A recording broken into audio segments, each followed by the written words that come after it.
Welcome, everybody, for this afternoon's final session on doing business with non-highway stakeholders. We have some great panelists put together this afternoon that will share some of their knowledge, expertise, and opportunities.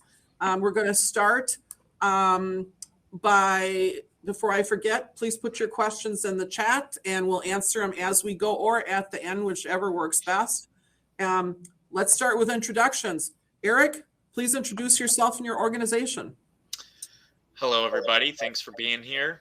My name is Eric Stegbauer. I work for the Wisconsin Department of Transportation in the Public and Specialized Transit section. We manage federal and state transit grant assistance programs, and we work with transit providers in all 72 counties across the state. Wonderful. Thank you. Tandra, welcome. Thank you for joining us this afternoon. Ina, thank you for having me. Welcome, everyone. Thank you for joining this session. My name is Tandra Davis, and I am the director of the Wisconsin Supplier Diversity Program. And we'll talk a little bit more about that, but in a nutshell, we certify diverse-owned businesses. Thank you. Thank you. Next, Pete from MMSD. Thank you, Ina. I work at the Milwaukee Metropolitan Sewage District, serving all of Milwaukee County and parts of a few other communities. We serve about 1.1 million customers. I oversee the district's procurement function, as well as the social responsibility policies. Really glad to be joining us today. Thank you. Jacob, you're from across the border today on the south side. Welcome. Yes, I am. Thank you. Thank you, Ina. And again, thank you for joining us. Again, my name is Jacob Perez. I'm the U.S. Department of Transportation Great Lakes Region Director for the Small Business Transportation Resource Center, or better known as the SBTRC. We're one of 11 agencies across the country. Our office in particular serves Minnesota, Michigan, Illinois, Wisconsin, Indiana, and Ohio. And your office is in Chicago, correct? Yes, in Illinois. Yes, it is. All right. So I just did that and I didn't mean to, but that's okay. I'll introduce myself real quickly. I'm Ina Willemsons, Wisconsin Procurement Institute. Happy to be here and happy to be moderating this session. Eric, we'll start with you and your presentation. All right. Thank you very much. So it's a pretty basic presentation here. One of the things that the transit section likes to do at this annual DBE workshop is just sort of shout from the rooftops that we exist and that there are federal and state dollars in the transit space, to be sought by folks who are looking for different jobs and for contracting and consulting in the transit and transportation space. So sticking with the theme here of doing business outside of highway, that's sort of the idea for me being here. So as I said before, I work for WisDOT in the Public and Specialized Transit section. And primarily, we manage federal and state transit assistance programs all over the state. So the transit section, it's important to understand WisDOT and the transit section, we don't run transit. So we're not operating transit anywhere in the state. That's local, usually local governments, but not always, local providers, transit systems, and nonprofits. So they'll apply for assistance grants or different federal and state transit grants, and we help manage those, oversee those programs, oversee safety in some instances. And those are primarily for rural transit and specialized transit, so elderly and persons with disabilities. And so I think that's the majority of the information there. We have a transit website. I think maybe we can provide that link, in the document here. It doesn't tell you what it is, but Wisconsin Department of Transportation Public and Specialized Transit section, that Google search will get you to where you need to go. Can we go to the next slide, please? Sure. All right, so this is a transit map. Now, don't be alarmed that it's marked 2021. We just have not updated the 2022 map yet. But this sort of gives you an idea of where different transit systems are located across the state. Another thing to understand, I had mentioned the public and specialized transit section primarily works with small transit providers and rural transit providers. Larger urban area systems, so thinking like Milwaukee, Madison, Green Bay, La Crosse, those type of places will deal with the Federal Transit Administration. That's the federal entity that sort of institutes all of the grants that we're talking about here. Those larger agencies will deal directly with the FTA. So the smaller and more rural systems, which are spread out all over this map here, are the ones that will go through WisDOT. And so there are a lot of different opportunities here for work in these spaces, because each of these transit agencies has a different infrastructure but serves a similar purpose, and they have different needs from year to year. So creating new facilities, updating older facilities, updating bus stops, there's all sorts of different things, and that's what we're going to look at next. So if you could move to the next slide, please. All right, so this is a very sort of small summary of what it is that the public and specialized transit section is looking at for 2022. So as far as DBE goes, we have a very tough goal and situation because of the very limited sort of opportunities that exist in normal, I guess, contracting opportunities for different contractors out there. So as you can see here, transportation services makes up sort of the bulk of where grant dollars go in this space. So companies that provide shared ride taxi service, and again, that's statewide, but primarily focused in rural areas. And then transportation vouchers that have to meet various federal and state requirements. So that's where the majority of the grant dollars that we process goes year to year. However, there are, as I sort of mentioned before, various construction projects that will happen from year to year. So ones that we're looking at from our subrecipients for the next year are a transit garage and maintenance facility in Price County. That's approaching $1 million budget. And then a solar panel update on a facility in Sawyer County. Then there are various supplies that are needed at different transit agencies. So communications equipment, radios, surveillance, camera technology, vehicle parts and maintenance, software leases for a variety of different software needs that a transit agency might have, marketing and website work, and then consultant services, often but not always revolving around planning studies. So looking at transportation corridors, looking at routes, looking for efficiencies in planning transit in that area. So I think that is the majority of what I wanted to cover here. And I'm not sure if there's another slide. There's just a tiny little bit of information. Oh, there we go. Perfect. Thank you very much. So folks who are looking to do business with WisDOT in the transit space need to register on VendorNet, the state of Wisconsin's website, for solicitation information.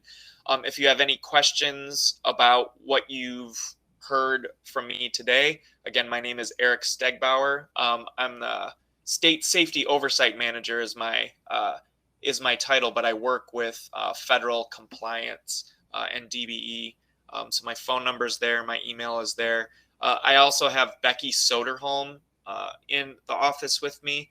She's currently on vacation right now, but she's another resource for DBE questions and transit set questions. And so, yeah, again, we don't do transit service, and the contracts wouldn't be through WisDOT, but we can get folks in touch with different opportunities around the state for potential contracts in the transit space that are happening all the time, all over the state. thank you very much. I appreciate your Eric, time. I have a favor. Eric. Oh, You mentioned 2 websites. Could you put those 2 websites in the chat? If I do it, I'm going to lose the presentations because I'm not capable enough to do that. But if you would share those, unfortunately, we were trying to figure that out earlier. The chat is not available to me, but I will email them to you. That would be great. Thank you. Okay. Yep. Next, thank you, Eric. Next, we have Tandra. Hello, everyone. I'm Tandra Davis, as I said before, and I'm the director of the Wisconsin Supplier Diversity Program.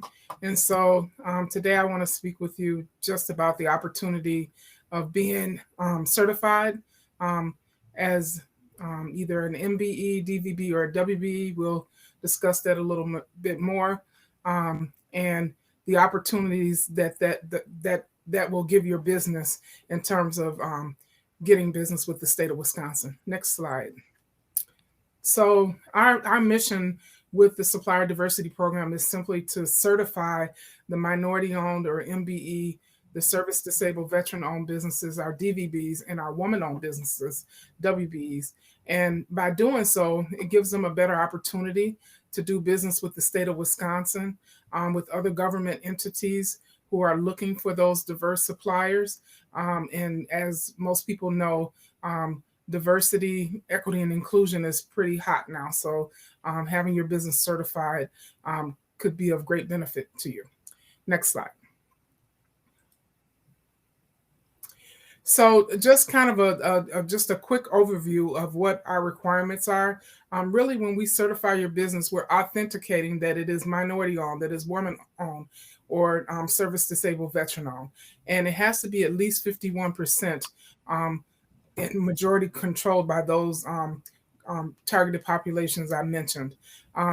Your business also has to be, so it needs to be owned, managed, and controlled by the targeted population. It needs to serve a useful business function, meaning that it has customers. It needs to have filed its federal business taxes. And we have an application fee for WB and DVB, but for MBE, there is no fee. And this is all according to statutes and the administrative code. It's not us trying to prefer one group over the other. And for all of our certifications, the certification period is for 3 years. Next slide. So some of the benefits of certification. For our MBEs and DVBs, they are allowed a 5% bid preference. And so what that means is they're able to bid up to 5% more than whatever the lowest bidder is and still win that bid. So $100 example, if the low bid was $100, our MBE or DVB certified through us, they can bid up to $105 and still be awarded that contract. The state has purchasing goals with our diverse businesses. For our MBEs, we have a 5% purchasing goal. And for our DVBs, we have a 1% purchasing goal. And back in I think this number 3 billion is from 2020.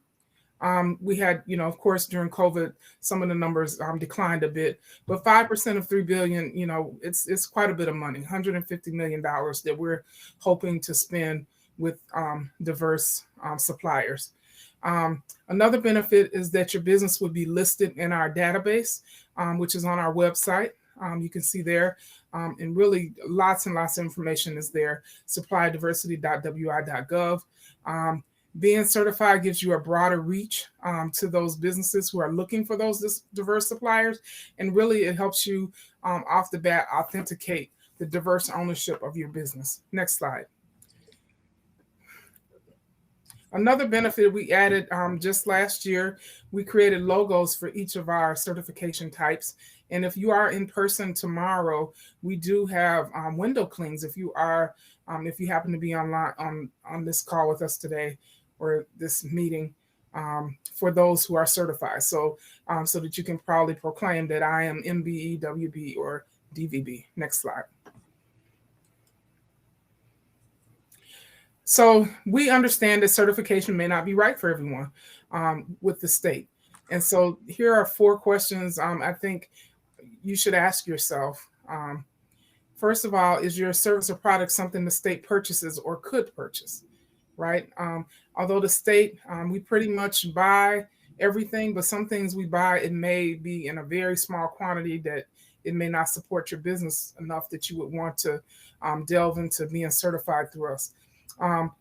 Is your business capable of providing quality product services on a large scale?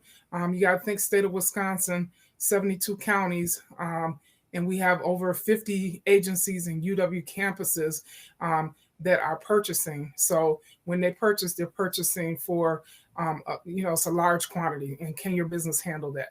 Are you willing to share your business information? We have that on there because really for us to authenticate the ownership, the management and control, we'll ask for some very proprietary information from your business. And so you need to be able to give us that so that we can verify. And don't worry, it's within the state system, pretty well tightly locked. And then finally, do you understand that you'll need to put effort into winning state contracts? You don't get state contracts just because you're certified, but we'll speak to that a little bit later. It does take effort from the business to be able to tap into the state contracting process. Next slide. So how do you apply for certification? So if you're on the line and you're not certified with us, really hoping that you do decide to do that. If you go to our website, again, it's listed there.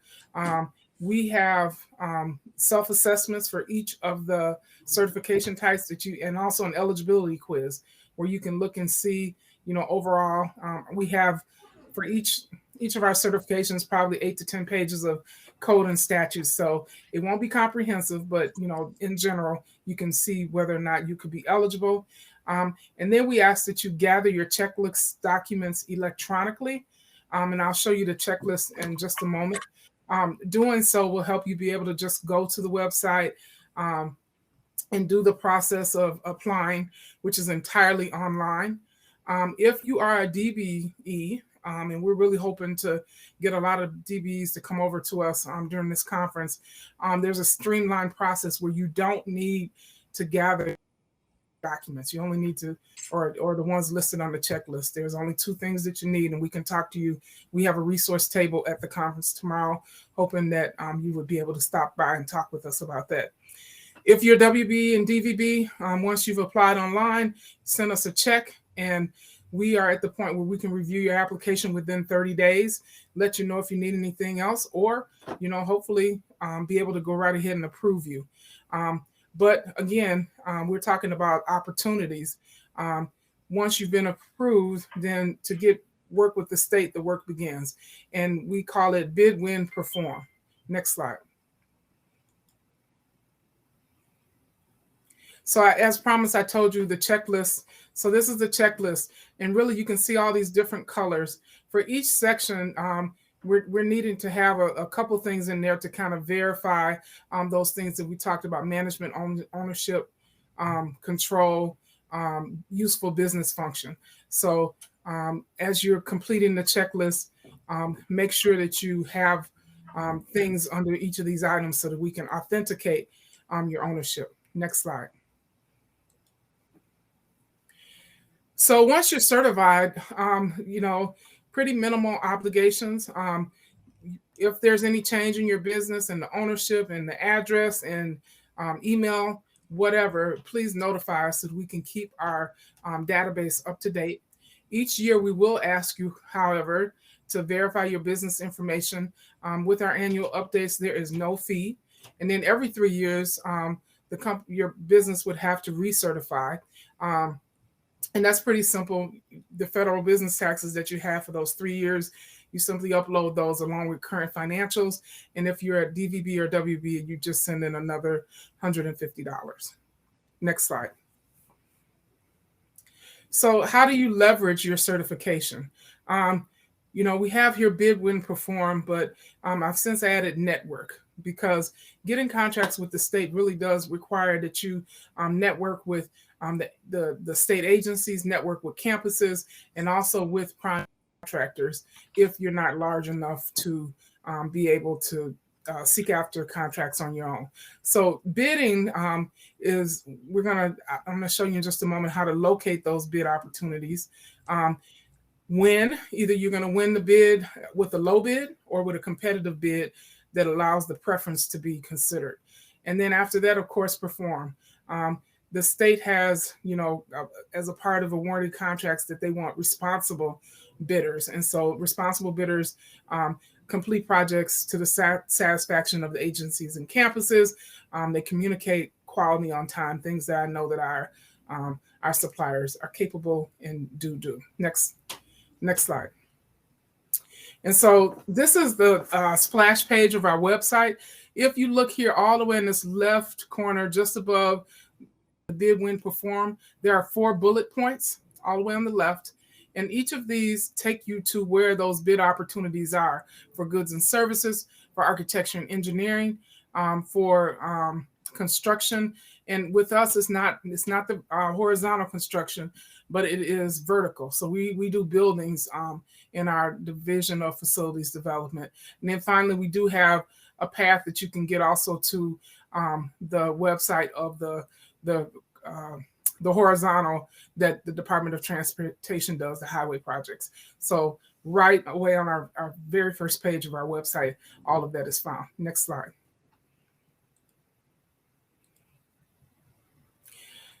Gonna go through these pretty quickly, but I just wanted to give you a glimpse at how the state purchases. So for goods and services, less than $5,000, the agency is able to use its best judgment. And so that's where the networking really comes into play.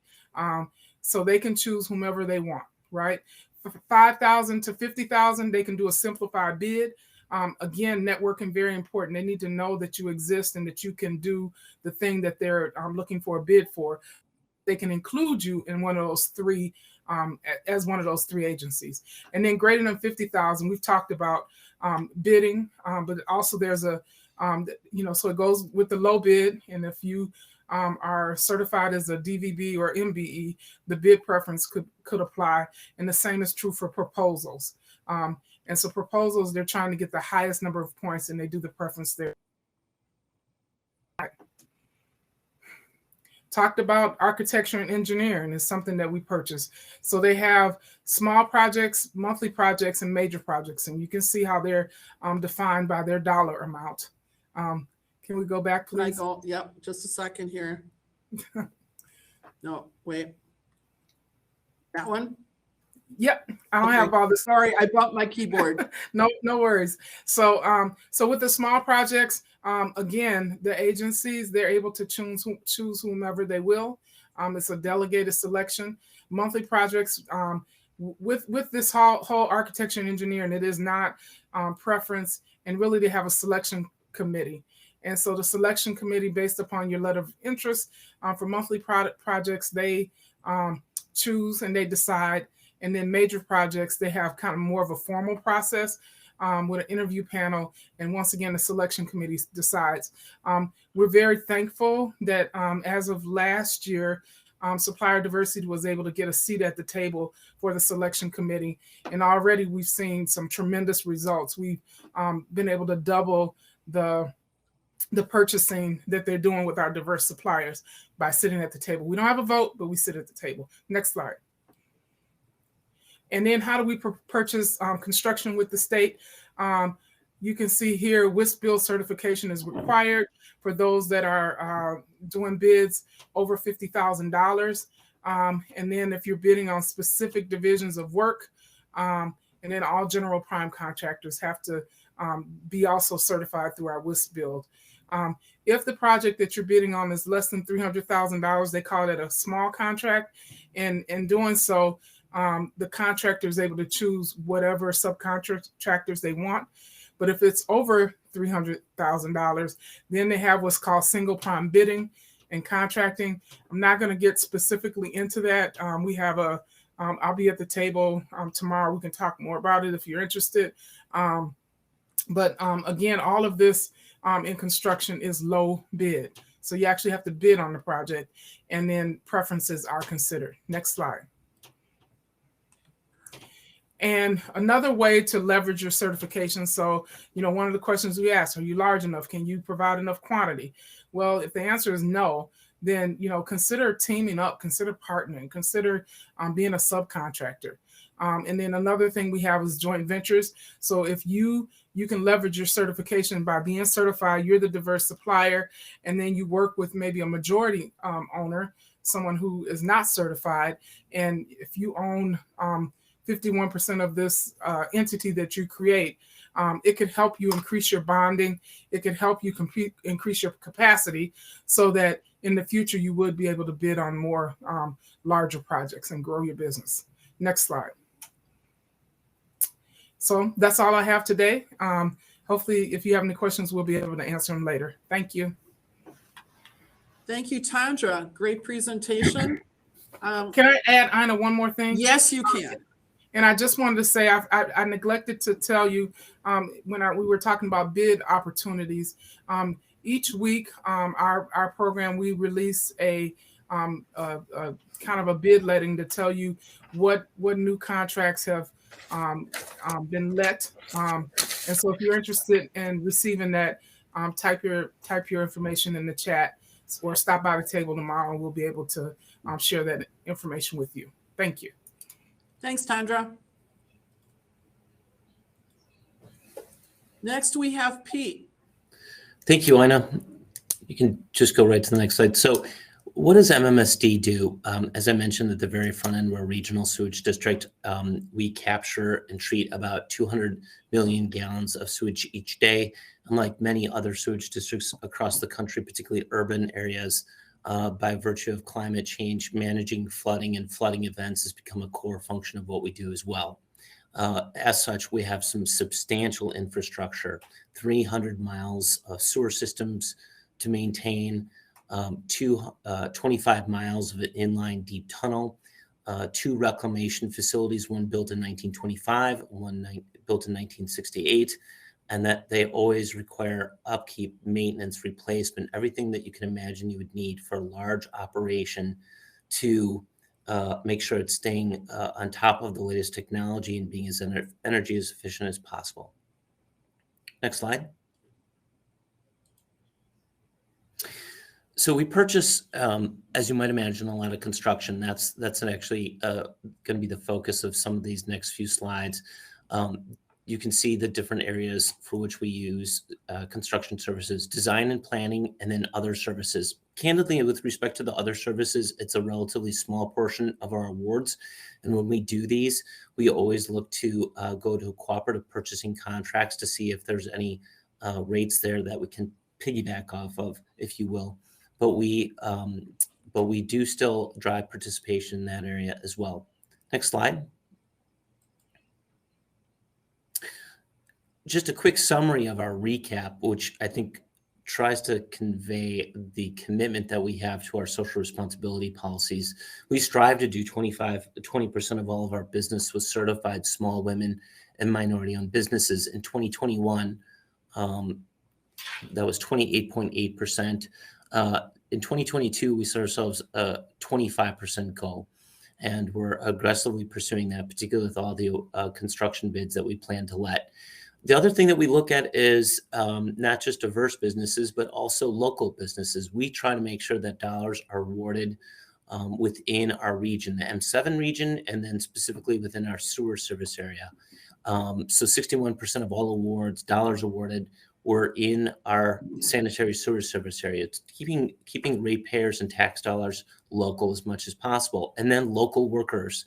Last year, we assigned local workforce requirements to almost all of our capital projects, and 62% of all workers came from within our area, and 30% were from 16 low-income zip codes. Next slide, please. In terms of category of spend, as I mentioned, construction is our largest area where we focus. So $16.5 million, it really drives our participation on an annual basis. But as a percentage, planning and design work usually is greater than 30 to 35%. That's because we assign at least 10 points to SWMB participation in all our requests for proposals. So firms really seek to maximize that, and that's why that participation is so high and will remain high. That is also the case with professional services. Next slide, please. So I've been here, it'll be, well, consecutively almost 15 years, but I started in 2003, was gone for a few years, came back, and we have the largest amount of awards and planned projects coming down the pike that I've ever seen. There are 51 construction bids that will be going out in 2022 alone, and 36 design and engineering requests for proposals. A substantial amount of work. And some of the projects just mentioned on the left-hand side, and I'll draw attention, is the Milwaukee River estuary, the area of concern. If you're within this region, you no doubt are aware of the pollution that has been in at the bottom of our Milwaukee River system for a very long time. We have some significant projects, one of them called the Dredge Material Maintenance Management Facility. That is going to be a very substantial project that will be let in Q4. Next slide, please. In fact, here's 6 projects that alone total $190 to $225 million. 4 of these projects are going to be coming out in Q4. One is in Q2 and one is in Q3. Many subcontracting opportunities with these projects, even the one at South Shore reclamation facilities. Frequently when we're doing awards with our reclamation facilities, that is also very equipment intensive. In this particular instance, there's going to be equipment certainly and materials, but a lot of subcontracting opportunities. Mechanical for the reclamation facilities, but demolition, concrete removal, concrete slip lining, landscaping, restoration work, traffic control, site safety, just to name a few of the contracting opportunities. Next slide, please.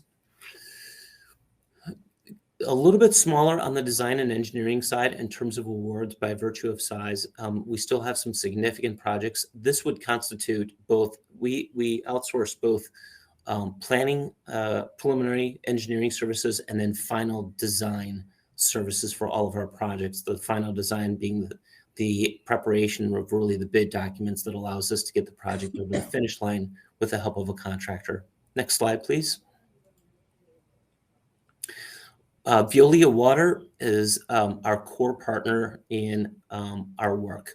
In 1998, we outsourced the operation of and maintenance of our reclamation facilities. Today, we partner with Veolia for that function. They share our SWMB goals and requirements, and they do more than 30% of all of their awards with certified small women minority-owned businesses. It is a separate vendor registration site, and so I'd encourage you to check that link out at some point if you're interested in doing business with them. Next slide, please. In terms of doing business with the district, I'm going to give a quick plug. I can't go into the number of things that are on here, and a quick plug for something I'll be speaking at tomorrow at 2 o'clock to 3:30 with another panel. And one of them is going into deeper depth around the 2022 construction opportunities. And then I'm going to go through some strategies that I would use if I was either going to prime, but especially if I was going to subcontract with the district. As I mentioned, supplier diversity and good faith efforts. That was a topic of one of the presentations today. We follow that just as the DOT, the EPA, and federal agencies across the country do. We also try to make certifications easy. We recognize many certifications. We update our SWMB directory, and we do that because we want it to be easy for prime contractors and prime consultants that do business with us to find the firms that they need that have the relevant certifications. Next slide, please.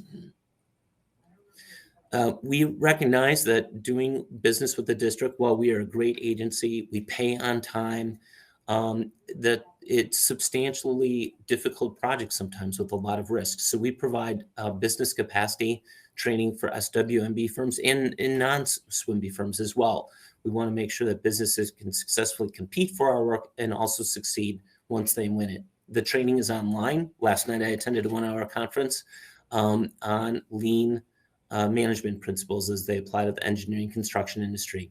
I would encourage you to check out that website. We also have networking events. We have 2 virtual ones and 4 in-person networking events that will be posted on our website shortly for 2022. We're really grateful to be able to do that again. Next slide, please. And then we offer a wide range of workforce development programming.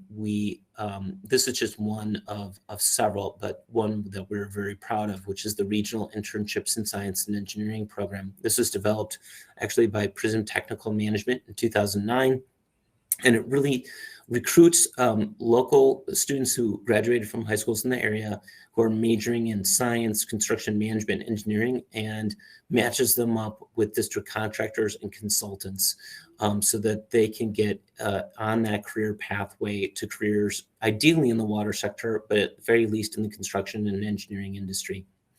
And we're still recruiting for 2022, employers in particular. Next slide, please.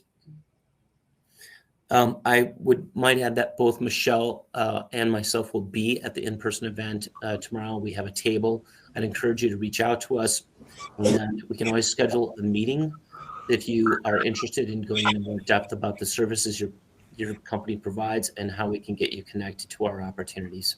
Thanks so much, Ina. Thank you, Peter. Next, we have Jacob Perez. Jacob, Thank take you. it away. Thank you very much, Ina. You can go to the next slide. Again, my name is Jacob Perez. I'm the director of the Great Lakes Small Business Transportation Resource Center. And our mission is to assist and increase the number of DBEs, disadvantaged business enterprises, that are prepared for and can compete on transportation-related contract opportunities, either as primes or usually as subcontractors, which is usually the types of DBEs that we work with, of course. Next slide. So we offer our services in three ways, really. Or again, say like three resources that we provide. The first is really a one-on-one work with the DBs who we are in contact with, right? A lot of it doing with business analysis, right? Looking over their business, things they can do better, market research, general management, technical assistance. A lot of the DBs that we assist have to do with procurement, like the bidding process. So we do a lot of that, so it's kind of like business counsel coaching, and we act as a liaison between prime contractors and subcontractors, making those connections.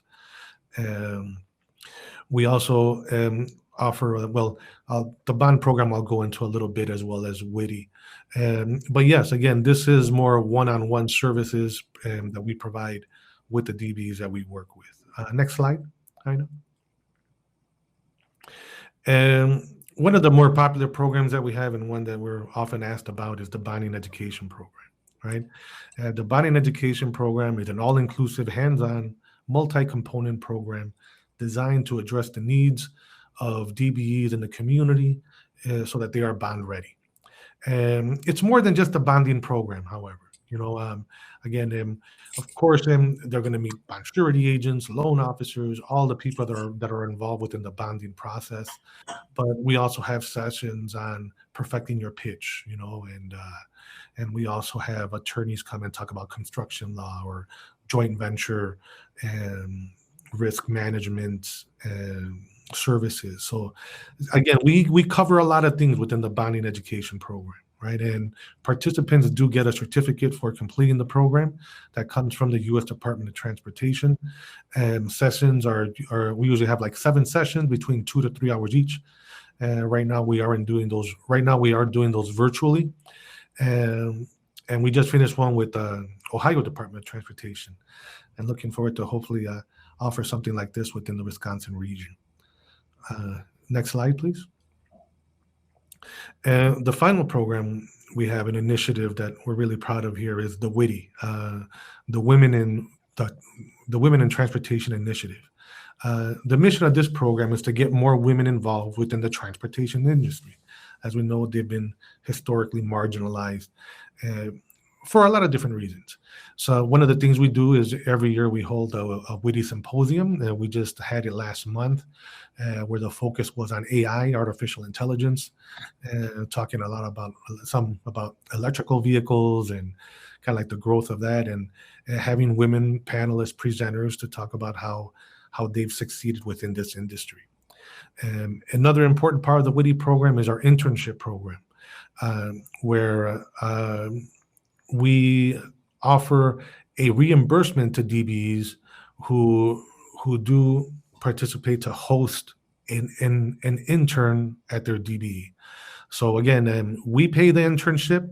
All they need to do is provide a meaningful experience within their small business. That's why we focus on DBEs that are within the transportation industry. Again, with the idea that these interns will get a little taste of what it is to work within the industry, and we've even had some interns offered full-time employment after the internship. So it's always a great win-win, as well as getting college credit for the internship. Because again, the women are college women who we try to get in these internship positions. And again, we pay for the internship. It's just the DBEs just have to provide the opportunity. And we would love to have a DBE from Wisconsin host one of the interns, and why not get someone from the University of Madison intern to be a candidate as well. So yeah, next slide. So again, if you have any questions, if we have any DBEs out there that would be interested in hosting an intern, by all means, please reach out to us. That's more of a summer program, but we are right now in the process of starting that and already identifying businesses that are interested in hosting an intern. So we would love to hear from you. Again, there's my contact information. And if, as well as one of the other things we do that I didn't mention, which is what a lot of DBs work with is, or ask for is assistance and certification in neighboring states. So if there are any DBs out there in Wisconsin that are looking to get certified in Illinois, Michigan, Indiana, Ohio, by all means, reach out to us. We can help you with that process and connect you with the right people at the respective DOTs. Yes, with that, thank you for your time. Jacob, you're going to be joining us up here first week of May for the Small Business Academy, correct? Yes, I will. Okay, registration opens next Monday. We're joining the SBA this year, SBDC, SCORE, WEDC, and some other partners. And you're one of the primary partners that has been part of this for years. So the first week of May, between May 3rd through 6th, will be virtual presentations. And on May 6th, we will also have live sessions around the state, maybe Milwaukee, La Crosse, Madison, Green Bay. So hope all of you put that on your calendar, please, for that Looking forward to week of May, and we look forward to seeing you there. But that's just a little commercial, so we'll take that off now. So if everyone could turn on their cameras, please.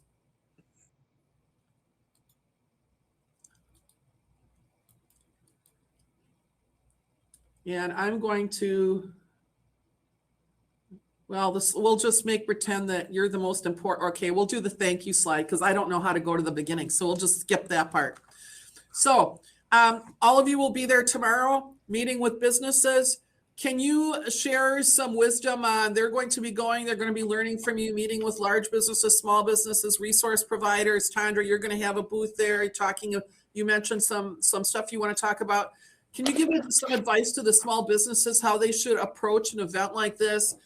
Some advice on networking, coming up to people, sharing, anything like that. And we're going to start with, Eric, we'll start with you. Well, I don't know how much I have to offer in the way of, making for good networking, but well, let's take it this way. What do you like when someone comes? What do you want to hear from them? What do you want to hear from a business? So for us, for me, it's a little bit different. We're almost on the other foot here, sort of trying to generate interest in businesses that are looking for opportunities outside of the norm.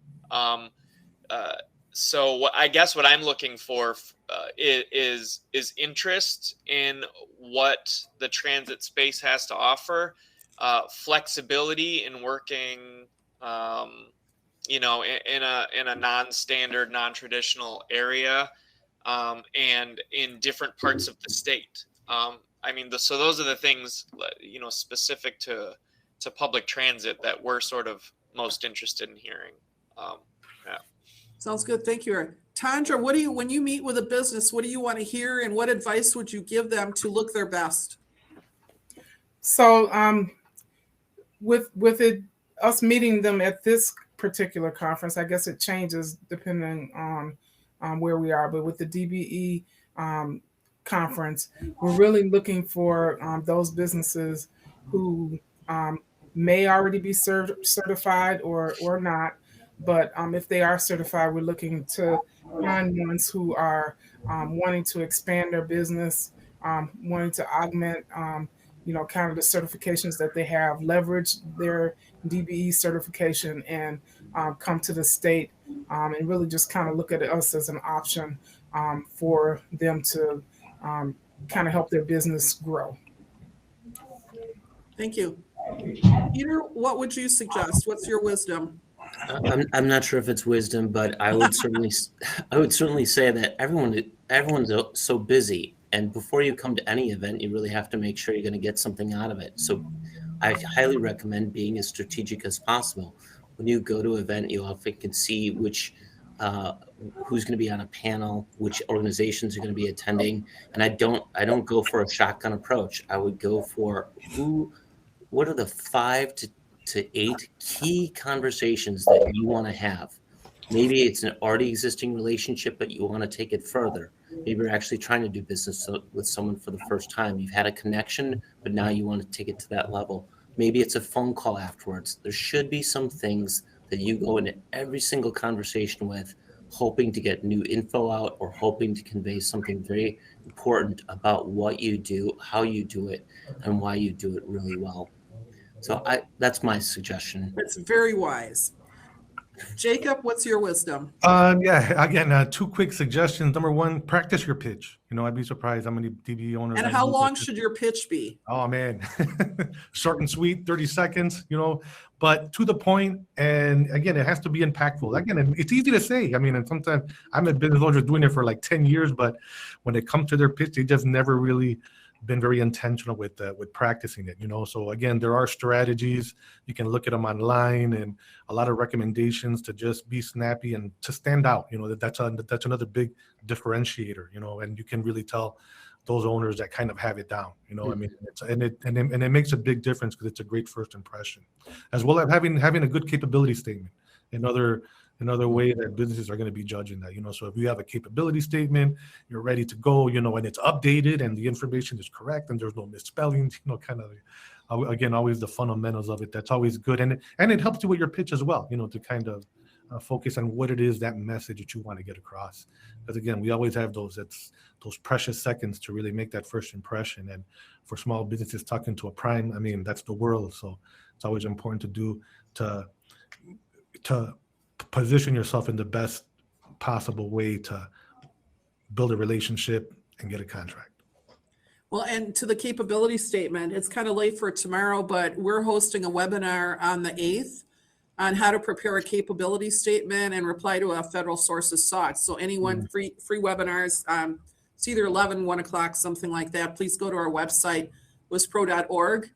Feel free to register. And I find too on the capability statement that it helps a small business put their mind in order. What's important, what's not important, to look up, so I'm going to ask you all one more question since we have a few minutes. And it's about competition. We're talking about DBEs. Tandra, you talked about certifications the state has. The federal government has certifications. Peter, you accept a lot of other organizations' certifications. I sit with businesses sometimes or our organization. I've been doing this forever.